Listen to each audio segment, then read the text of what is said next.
هەمیشە و هەردەم بەناوی خوای بەخشندەی میهرەبان سوپاس و ستایشی بێسنوور بۆ پەروەردگاری جیهان و درود و ڕەحمەت و میهر و بەزەی خوای پەروەردگاریش پێشکەش بە گیانی پاکی پێغەمبەری نازدار و یار و یاوەران و هاوسەران و خۆشەویستانی. خۆشەویستان، پەیامبەر محەممەد عەلەیهی سەڵات وەسەلام پێغەمبەری ئاخری زەمان و دوایین نێراوی خوای گەورە بۆ مرۆڤایەتی، میهر و بەزەیی و میهرەبانی خوای پەروەردگار و خەڵاتی خودایی بۆ هەموو جیهان باشترین پێشەنگ و پێشەوا و ڕابەرە کە مرۆڤ بیکا بە ڕابەر و پێشەنگی خۆی لە هەموو بارەکانی ژیانە. پێغەمبەری جوانی و جوانبینی و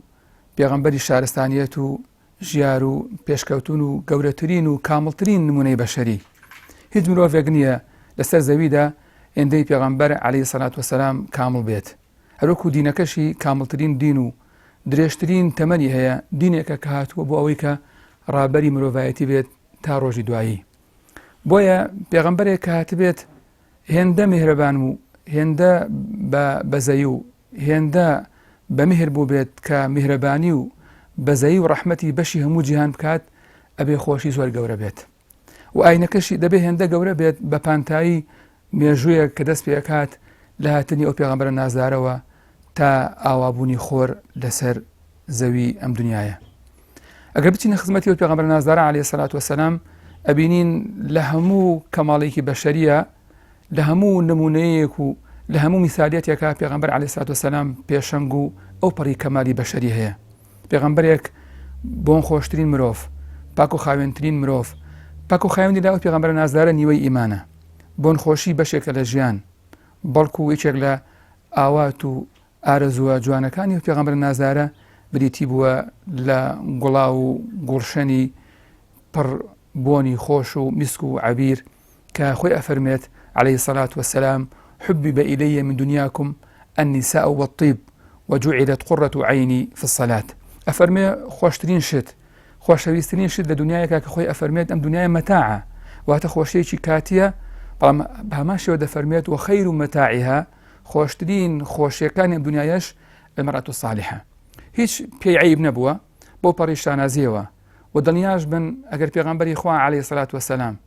هەر شتێکی تری هەڵبژاردایە بیوتایە جوانترین شتی دنیا جگە لە ئافرەت و بۆن، ئەوە وەڵامەکەی ستاندەر نابوو، بەڵام بێگومان پێغەمبەر جوانترین شتی هەڵبژاردووە. ئافرەت جوانترین بوونەوەری خوای پەروەردگارە، بەڵکو هەندێک دەڵێن ئافرەت بریتیە لە هەڵبەستێک کە خوای پەروەردگار خۆی هۆنیوەتەوە، هەرچەنە من تەحەفوزم هەیە لە سەبارەت بەم قسەیە، بەڵام جوانترین بوونەوەر بەڕای من و پێش ڕای منیش بە بینینی جوانترین کەس، جوان بینترین مرۆڤ کە پێغەمبەر ئەفەرمێت جوانترین شت لە دنیاە بریتە لە ئافرەت و خۆشی ئەو پێغەمبەرە نازدارە هەمیشە بۆنی خۆش بووە. سەحابە بە درێژایی تەمەنی دەفەرمون نەمان بینیوە هیچ کاتێک پێغەمبەر عەلەیهی سەڵات وەسەلام بۆنێکی ناخۆشی لە هاتبێت. یەک جار لە هەموو تەمەنیە هاوسەرەکانی پیانوت بەوەی خواردنی هەنجوینەوە لە ماڵی ماریە، وتیان بۆنی مەعافیرت لێ دێت کە مەعافیر جۆرە گوڵێکە، ئەگەر هەنگ بیخوات هەنجوینەکەی بۆنی دێت. وتی ئیتر من قەت هەنجوین ناخۆم، لەبەر ئەوەی کە ئەوەندە ڕقی لە بۆنی ناخۆش بووە. نەیهێشتووە کەسێک کە بۆنی ناخۆشی لێ دێت نزیک بێتەوە لە کۆڕ و مەجلیسی، ئەوەی کە سیر و پیاز ئەخوات بە نزیکی مەجلیسی ئێمە نەبێتەوە. خۆشی دەفەرمێت من ناڵێم سیر و پیاز حرامە، بەڵام من لەگەڵ فریشتەکانە گفتوگۆ دەکەم، لەگەڵ ئەواندا دەچمە خەڵوەت، پێم خۆش نییە کە شتێک ئازار دەبەخشێ بە ئێوە ئازار بەوانیش ببەخشێت. کە دەهاتەوە بۆ ماڵێ یەکەم شتێک کە دەستی پێدەکرد سیواکردن بووە، دانەکانی بۆن خۆش کردووە بە بۆنی سیواک. ئەهلی عیلم دەفەرمون لە ڕاوی ئەو فەرمودەیە لەبەرەوەی پێغەمبەری خوا عەلەیهی سەڵات وەسەلام وەک هاوسەرێکی نمونەیی یان لە هاوسەرەکانی نزیک بووەتەوە و ماچی کردوون یاخود قسەی لەگەڵ کردوون و لە هەموو هەردوو حاڵەتەکە یا پێی خۆش نەبووە بۆنێکی ناخۆشی لێبێت. بەو هەموو ماندوێتیەوە ڕابەری ئومەتێک، ڕابەری جەنگ و جیهاد و پەروەردە و مامۆستای ئومەتێک کە هاتۆتەوە ماڵەوە بیری نەچووە کە دەستکا بە گیرفانی پیرۆزیا و سیواکەکەی دەربکا و بۆنی دەمی خۆش بکات. هەرچەندە ئەو پێغەمبەرە هەمیشە بۆنی خۆش بووە، بەڵام پێی خۆش بۆ خۆشتر بێ و هیچ ئەگەرێ نەبێت لەوەی کە بۆنێکی ناخۆشی لێ دێت. بۆیە پیرەمێردی شاعیر ئەفەرمێ قوربانی بۆنت چەند خۆشە، قوربانی بۆنت چەند خۆشە، ئارەقت گوڵاو بۆنت وەنەوشە. ئەو پێغەمبەر نازدارە عەلەیهی سەلات وەسەلام هەمیشە باوەشێکی سۆز و میهرەبانی بووە بۆ هەموو ئومەتەکەی. لە کاتی نوێژی عەسرا دێتە ژوورەوە ئومامەی کچی زەینەب کە کچەزای پێغەمبەری خوایە عەلەیهی سەلات وەسەلام دەکاتە باوەشی. کچۆڵەیەکی بچکۆلە تازە پێیگرتووە پێغەمبەری خوا دێتە ژوورەوە لە کاتی نوێژی عەسرا لە کۆڵیایەتی، لە کاتی نوێژا دەکاتە باوەشی. کاتە دەچێت بە سوزدا دایدەنێت، کاتێک کە هەڵدەسێتەوە لە سوژدەکان هەمیستەنی کاتەوە باوەشی. 4 کات نوێژ پێغەمبەری خوا 8 جار ئومامی داناوە و بەرزی کردوێتەوە. بۆ ئیمامی شەوکانی قسەیەکی جوانی هەیە سەبارەت بۆ فەقیهانی کە دەڵێن ئەگە کەسێ لە نوێژە مێزەرەکەی بکەوێتە خوارەوە هەڵی بگرێتەوە نوێژەکەی پێ بەتاڵە بێتەوە، ئەفەرمێ پێغەمبەری خوا ئومامی هەڵگرتووە و نوێژەکەی بەتاڵ نەبووەتەوە. ڕەفع عیمامەتین ئاهوەن من ڕەفعی ئومامە، هەڵگرتنی عیمامەیەک زۆر ئاسانتر و ساناترە لە هەڵگرتنی کچۆڵەیەک 8 جار هەموو جارێک دایناوەتەوە و جارێک بەرزی کردوێتەوە صلى الله عليه وآله وسلم. ئەم پێغەمبەرە نازدارە وەختێک ئادابەکانی فێری هاوڵانی کردووە، ئادابی قسەکردن، ئادابی گوێکردن، ئادابی مامەڵەکردن، تەماشاکردن و خەندەبەخشین کە ئەمڕۆ دوای 15 سەدە هونەرەکانی ژیان بە دەرز ئەخوێندرێت، بە خول و دەورا دەخوێندرێتەوە. بەڵام ئەو پێغەمبەر نازدارە پێشەوا و گەورەترین ڕاهێنەرە بەوەی ئێمە لەوەوە فێری هونەرەکانی ژیان بین لە بیستن و لە بینین و لە تەماشاکردن و لە قسەکردن و لە مامەڵەکردن لەگەڵ هەموو چینەکانی کۆمەلگایە. ئەبینین پێغەمبەری نازدار عەلەیهی سەلات وەسەلام خۆی دەکرد بە ئەسپ و حەسەن و حوسێنی دەکردە سەر پشتی خۆی و دەیوت ئێوە باشترین سوارن و منیش باشترین وڵاخی سواریم صلى الله عليه وآله وسلم. ئەو پێغەمبەر نازداری کە کاتێک کە فاتمی کچی هات بۆ ماڵەوە دەستی دەگرت و لەسەر جێیەکی خۆی دایدەنا و دەیفەرموو لا تكرهوا البنات فإنهن المؤنسات الغاليات. ڕقتان لە کچ نەبێتەوە چونکە ئەوان هۆگرن، ئەوان نەرمونیانن، ئەوان زۆر گرانبەهان، زۆر بەهادارن. بۆیە خۆشەویستیەکی بێسنووری هەبوو و ئەیفەرموو فاتیمە پارچەیەکە لە من، پارچە گۆشتێکە لە من، هەر کەسێ ئازاری ئەو بدات ئازانی منی داوە. ئەم پێغەمبەر نازدارە پێشەوای ئاسانکاری و ئاسانویستی بووە. وەکو سەحابە ئەفەرمون لە وەصفیە ما خير بين أمرين إلا اختار أيسرهما ما لم يكن إثما. پێغەمبەری خوا صلى الله عليه وسلم هەر کاتێک مخەیر بکرا لە نێوان دووشتە ئیلا ئەو شتەی هەڵەبژار کە ئاسانە، کە ئاسانکاریە. خۆشی ئەیفەرموو إنما بعثتم ميسرين، ئێوە نێراون کە ئاسانکەر بن، نەک دینە سەر خەڵک قورس بکەن. بۆیە خۆشی هەموو کاتێک لە بین دووشتا مخەیر بوو بایە ئیلا ئەوی هەڵەبژارد کە ئاسانە بەمەرجێک تاوان نەبێت. بۆیە لە جوانیەکانی دنیاە پێغەمبەری خوا جوانترین جلی پۆشیوە. لە صحیح بوخاریە باب لبس الجبة الشامية، باب لبس البرد اليماني، بردی یەمانی و جوبەی شامی دوشتی لەو کاتەیە ناسرا و مەشهور بوون. بردی یەمانی لە یەمەن دروست کراوە کە جۆرە عەبایەک بووە، لە سوف دروست کراوە و جوبەش شامیش لە شام دروست کراوە کە هەردووچیان لە دروستکردنی گاور بوون. ئەوانەی کە لە یەمەن ژیاون، ئەوانەشی کە لە شام بوون، هەردوو لایەن دینەکان دینی گاوری و نەسرانی بووە. بەڵام پێغەمبەری خوا لە زەمانی خۆیان جوانترین جلی لە پۆشیوە.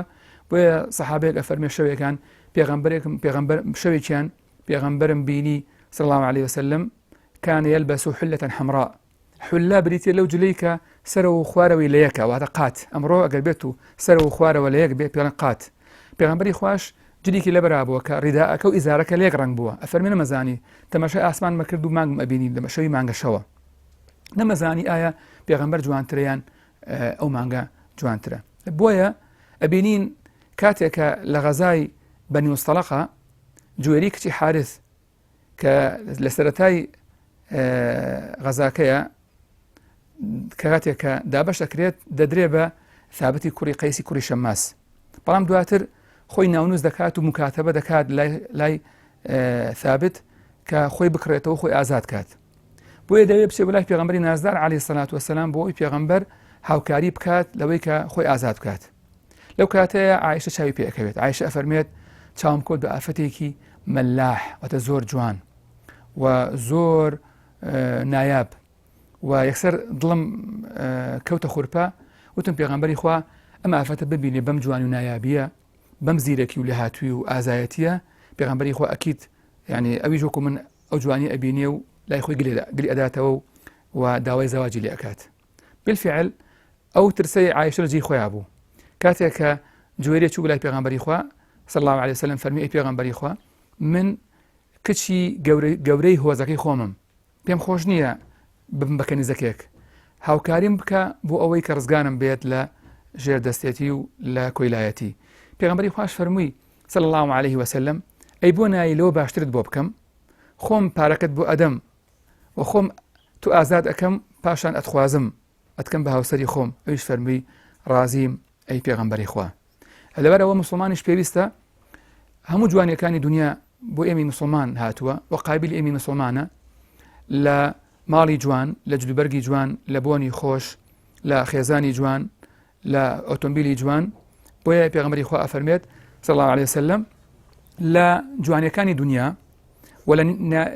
لە نیعمەتەکانی دنیا و هۆکارەکانی خۆش بگوزەرانی و بەختەوەری ئافەتی ساڵحە و ماڵی فراوان و ئۆتۆمبیل یاخود ئەو کاتە کە پێوترا وڵاخی سواری باش کە ئەمڕۆ ئۆتۆمبیلە. لەبەرەوە خوای گەورە ئەفەرمێ قل من حرم زینة الله بە هیچ شێوەیەک خوای گەورە جوانەکانی دنیای لە ئێمە حرام نەکردووە بەڵام بەمەرجێک ئێمە بە حەڵاڵی بچین بە شوێنیا و شوێنی بکەوین. ئەگەر تەماشای کتێبەکانی حەدیث بکەین و تەماشای کتێبەکانی سنەتی پێغەمبەری خوا بکەین صلی الله عليه وسلم کە کۆمەڵی ئەبوابمان هەیە کە زانایان لە سەدەی دووەم و سێیەمی کۆچیەوە واتە پێش 12-13 سەدە لەمەوە پێش ئاماژیان کردو بە کۆمەڵێک کشتی جوان کە هەمووی لە ژیانی ئەو پێغەمبەر نازدارەوە وەرگیراوە ئەو پێغەمبەری کە مامۆستای جوانی و جوانبینی و گەورەترین نمونەی حەزارەت و پێشکەوتن و ڕوقی بووە وەکو کتاب اللباس وكتاب اللباس والزينة كتاب الأدب كتاب الأطعمة والأشربة ألا باس كراوة بيغمري خو حزي لشي جورة جليك بوا حزي لرنجي رج بوا لرنجي سبيا وباشين رنج له بيغمري خو رنجي سبيا چونکە رنجي سبي نیشتانی پاک و خاوێنیە ئینسان کە رنجی سپی لە بەرابێت ئەبێ زۆر ئەگای لە خۆی بێت و باس کراوە پێغەمبەر حەزی لە چی خواردنێ بوو حەزی لە شیرنی بووە حەزی لە خواردنی سارد بووە واتە حەزی لە شیرنی سارد بووە بۆیە شەوانە ئاوی داناوە وەی کەفێنک بێت خورمای کردۆتە ناو ئاوە بەیانەن ئاوەکەی خواردوێتەوە حەزی لە میوە بووە حەزی لە هەنجوین بووە حەزی لە خورما بووە پێغەمبەری نازدار عليه الصلاة والسلام و هەروەها لەو جلانی کە پێغەمبەری خوا حەزی لێ بووە لەو ڕەنگانی کە پێغەمبەری خوا پێی خۆش بووە چۆن قژی داهێناوە پێغەمبەری خوا قژی کردە بە دوولەتەوە کە ئەمڕۆ پێی ئەڵێن دەفتەری قژی کردە بە دوولەتەوە و عایشە ئەفەرمێت لە نێوەڕاستی واتە لە شەقی قژی پێغەمبەری خوایە میسک بڵاچەی دەهات و بریسکەی دەهات چونکە پێغەمبەری خوا زۆر بەکاری هێنات و دەفەرمون کاتێک کە پێغەمبەری خوا وفاتی کردووە تەنها نزیکەی 10 تاڵ قژی سپی هەبووە لە ڕیشی پیرۆزیە هۆکاری ئەو 10 تاڵەش خۆی ئەفەرمێت پێغەمبەری خوا ئەفەرمێت شەیبەتنی هود و ئەخەواتها کە سەبەبەکەی بریتە لە ئەوەی کە من بەهۆی خوێندنەوەی سورەتی هود و ئەخەواتی هود کە قیامە و تەکویر و کۆمەڵە سورەی ترن ئەوان منیان پیر کردووە بەڵام ئەم ئاماژە نییە بە پیربوونی تاڵەکانی قژی یان ڕیشی بەڵکو سەحابە ئەفەرمون هۆکارەکەی دەگەڕێتەوە بۆ ئەوەی کە پێغەمبەری خوا زۆر مسکی بەکارهێناوە زۆر عەتری داوە لە قژی و چەوری کردووە و خۆی ئەفەرمێت کەسێ مووی هەیە واتە قژی هەیە پرچی هەیە پرچی درێژە با ڕێزی لێ بگرێت با چەوری بکات با دای بێنێت لە زەمانێکە پێغەمبەری خوا ئێمە ڕاهێناوە و لە سنەتەکانیان تەوقیتی بۆ داناوین ئەبێت چەند ڕۆژجارێ ئێمە مووەکانی لەشی خۆمان لێ بکەینەوە ئەبێت چەند ڕۆژجارێ ئێمە نوکی خۆمان بکەین ئەبێت چەند ڕۆژجاری خۆمان بشۆین چەند خۆشوەرینمان هەیە لە ئیسلامە جومعان بۆ غوسڵی خۆپاکردنەوە غوسڵی چون بۆ عومرە غوسڵی جەژنەکان ئەمانە هەموو کۆمەڵێ ئەتەکێتی جوانن کاگە تەماشا بکەین لە کتابی ئەدەبی هەموو کتوبی سونەیە باس کراوە و کتابی ئەدەبی مفرەدی بوخاری کە کتێبێکی سەربەخۆیە 2 مجەلەدە سەبارەت بە ئەو ئادابانی کە پێغەمبەری خوا باسی کردو کە تایە ئیمامی بوخاری نزیکەی 600 بابی داناوە کە هەمویان گزارشن لە ئاداب و لە ئەخلاقی بەرز لە کاتێکە کە وشەی ئەتەکێت لە قەرنی 18 و 19 لە ئەوروپا پاشەکانی فەڕەنسا دەیانهێنا کە بیکەن بە کۆمەڵێک بیکەن بە کۆمەڵێ ڕێوڕەسم کە خەڵکی کاتی ئەچێ بۆ زیارەتی پاشا ئەبێ ئەو ڕێوڕەسمانە لە بەرچاو بگرێت بەڵام پێغەمبەری نازداری ئێمە پێش ئەوان بە سەدان ساڵ ژیانی بە شێوەیەک ڕازاندوێتەوە بە شێوەیەک هەوڵانی خۆی فێر کردووە کە بە باشترین شێوە مامەڵە بکەن و بە باشترین شێوە بژین و بە شێوەیە کە نمونەی مسلمان ئەمڕۆ دوایین بەحس و لێکۆڵینەوەکان ئەڵێن پاکترین مرۆڤی مسلمانە، پاکترین ئافرەتی مسلمانە ئەگەر لە کۆمەلگایەکی دواکەوتوش هابێت. چونکە ئەگەر کۆمەلگاکە دواکەوتوش بێ کەڵێن دواکەوتن بەسمان ئەمڕۆ دواکەوتن و پێشکەوتن بەداخەوە تەنها پێوەرێک بۆ دواکەوتن پێشکەوتن بریتە لە مۆبایل و ئەنتەرنێت و باڵەخانەی بەرز و سیاری ئاخر مۆدل. بەڵام ئەگەر مسلمانێک لە هەر شوێنێکا بژی لە لادەیەکشا بژی لەسەری فەرزە کە بێ بە دەستنوێژ نوێژ بکات، کەواتە بەلای کەمەوە لەو 5 فەرزە ئەگەر هەموو فەرزێکیش دەستنوێژ تازە نەکاتەوە 4 فەرزی یان 3 فەرزی 3 جار لە ڕۆژێکە دەموچاوی ئەشوات، دەستی ئەشوات تا ئانیشکی و لوتی ئەشوات، چاوی ئەشوات، ئەو لە دەمی وەرەدات، جۆی ئەشوات. ئاینێک پێغەمبەرێک صلی الله عليه وسلم ئێمەی فێر کردووە چۆن جۆمانە شوین، چۆن لوتمانە شوین، چۆن دەستمان پاکەینەوە، چۆن ئاو لە دەمولوتمان وەرئەدەین، چۆن خۆمان پاکەینەوە، چۆن خۆمان ئەشوین. ئاینێکە بە شێوەیەک وردەکاری تایە کە هیچ ئاینێک، هیچ پرۆگرامێک، هیچ پەیامبەرێک، هیچ پێشەوایەک نەیتوانیوە بەو شێوەیە ببێتە ڕابەرێک بۆ هەموو جوانیەکان. بۆیە لە کۆتاییە دەڵێم ئەوەی کە پێشکەوتنی دەوێت، جوانی دەوێت، ڕۆمانسیەتی دەوێت و نمونەیی دەوێت، ئەوێ کەسێکی نمونە بێت، کەسێکی پێشەنگ بێت، کەسێکی جیاواز بێت بە تاکە پێشەنگی پێغەمبەر بێت صلی الله علیه وسلم، پێغەمبەری جوانی، پێغەمبەری بۆنخۆشی، پێغەمبەری پاک و خاوێنی، پێغەمبەری ئەدەب، پێغەمبەری ئەتەکێت، پێغەمبەری میهرەبانی، پێغەمبەری بەزەیی، پێغەمبەری جوانی، پێغەمبەری پێشکەوتن، پێغەمبەری شارستانیەت، پێغەمبەری مرۆڤ، ئەو مرۆڤەی کە کاڵی مرۆڤ تەنها لە لاشە و لە ڕەفتاری ئەو پێغەمبەرەیە بەردەستە بووە. هەزاران هەزار سەڵاوات لەسەر گیانی پاشی ئەو پێغەمبەرە نازدارە و یار و یاوەرانی کە باشترین قوتابخانە و باشترین قوتابی بوون لە باشترین قوتابخانە و لەژێر دەستی باشترین مامۆستایە. پێغەمبەری نازدار عەلەیهی سەلاتو وەسەلام پێشەنگا بۆ هەموو چینەکانی کۆمەلگا، لاوان بە تایبەت ئەو لاوانەی کە دەگەڕێن بۆ ستایلی ژیان، بۆ ستایلی جلوبەرگ، بۆ سیمایان ئەیانەوێت لە کەسێکی ناوازەوە ستایلی ژیانی وەرگرن. ناوازەترین کەس کە شایانی ئەوەیە ئێمە ستایلی قشداهێنان و خۆ جوانکردن و خۆ بۆن خۆشکردن و شێوازی جلوبەرگ و ژیانی لێوەرگرین پێغەمبەر محەممەدە صلی الله عليه و آله وسلم. ئەو پێغەمبەر نازداری کە پێش 15 سەدە جیاڵی قژی بەکارهێناوە کە لە سەحیح بوخاریە بۆ ئێمە باس کراوە لە باب التەلبیدە کە بریتە لەوەی پێغەمبەری نازدار عەلەیهی سەلاتو وەسەلام لە کاتی حەجە کە قژی مبارەکی ڕوود بووە و مێزەری لەسەرە نەبووە، قژی بە مادەیەکی سەمغی، بە مادەیەکی کەتیرەیی سواغ داوە بۆی کە قژی بوەستێ و ڕێک بوەستێ و قژی تێکەڵ بە خۆڵ و هەروەها تەبوتۆز نەبێ و دیمەنێکی ناشری نەبێت. هەندێک لە سەحابە لایەن وایە کە پێغەمبەری خۆ هەنجوونی بەکارهێناوە وەکو شێوەیەک وەکو سەمغێک، هەندێک دەڵێن نەخێر مادەیەکی سەمغی بووە، مادەیەکی کەتیرەیی بووە کە پێغەمبەری خوا صلی الله عليه وسلم قژی جوانی خۆی پێ ڕێک خستووە بۆی کە سیمایەکی جوانی هەبێ و قژی بژ نەبێتەوە و تێکەڵ نەبێت. ئەگەر بچینە خزمەتی پێغەمبەری خوا وەکو گەورەترین ڕابەری ڕۆمانسیەت و جوان مامەڵەکردن و جوانبینی ئەبینین بە شێوەیەک مامەڵەی کردووە، هێندە ناسک مامەڵەی کردووە. هیچ کەسێک و پێغەمبەری خوا صلی الله عليه وسلم هاوسەرێکی نمونەیی ناسک نەبووە لە ڕەفتاریە، بە شێوەیەک دەمی ناوە بە شوێندەمی عایشە و ڕەزا و ڕەحمەتی خوای لێبێت کاتێک لە پەرداخە ئاوی خواردوێتەوە، دەمی ناوە بەو ئێسقانەوە کە عایشە ڕەزا و ڕەحمەتی خوای لێبێ پێش ئەو قڕاندوێتەوە، واتە لێوی ناوە بە شوێن لێوی عایشەوە، بە شوێن لێوی پەرداخەکەیەوە، بە شوێن لێوی یان ددانی عایشەوە کاتێکە ئێسقانێکی لێوەکانی و بەدانەکانی کراندوێتەوە. ئەمە ئەو پەڕی جوانیە و ئەو پەڕی هەزناسکیە بەرامبەر بە هاوسەرەکانی و مامەڵەی جوان. بۆیە باڕابەری جوانبینی و جوان ناسیمان تەنها پێغەمبەری نازدار بێت صلی الله عليه وسلم.